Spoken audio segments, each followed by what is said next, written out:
৬৭ বছরের জীবনে কেউ হয়তো নিজের জীবনের হিসেব কষে কাটিয়ে দেন, কিন্তু মনু মিয়া তিনি তার পুরো জীবনটাই ব্যয় করেছেন অন্যের শেষ যাত্রার জন্য।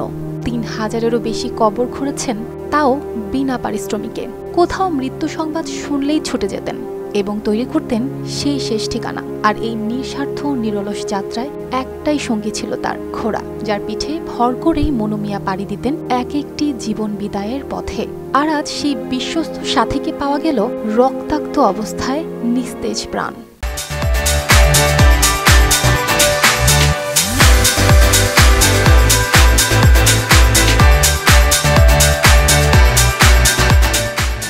আজ পর্যন্ত অবস্থান করছি ৩,০৪০ ঘাট। ঢাকা যাই, সিলেট যাই, নানান দেশে যাই, গিয়ে আমি এক অবস্থান করি।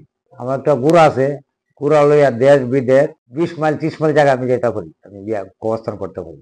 ঘটনাটি ঘটে কিশোরগঞ্জের মিঠামইনের হাসিমপুর এলাকায়। এই সময় মনু মিয়া চিকিৎসাধীন ছিলেন ঢাকার একটি হাসপাতালে। বার্ধক্যজনিত নানা রোগে তিনি ভুগছিলেন। তার পাশে আছেন তার স্ত্রী। সেই সুযোগেই ঘোড়াটিকে রাতের আধারে নিয়ে যাওয়া হয় এবং ধারালো অস্ত্র দিয়ে কেটে ফেলে রাখা হয় রাস্তার ধারে। এখনো তাকে জানানো হয়নি ঘোড়ার মৃত্যুর বিষয়টি, কারণ তিনি হয়তো সেই আঘাত নিতে পারবে না। নিঃসন্তান মনু মিয়া তার জীবনে মোট ১৪টি ঘোড়া কিনেছেন, আর এই ঘোড়াগুলোর জন্য একে একে বিক্রি করেছেন পৈতৃক জমি জমা, বন্ধক রেখেছেন যা ছিল সব। শেষের ঘোড়াটিও তিনি কিনেছিলেন বাজারের দোকান বিক্রি করে, কারণ তার কাছে মানুষকে শেষ বিদায় জানানো ছিল জীবনের সবচেয়ে বড় দায়।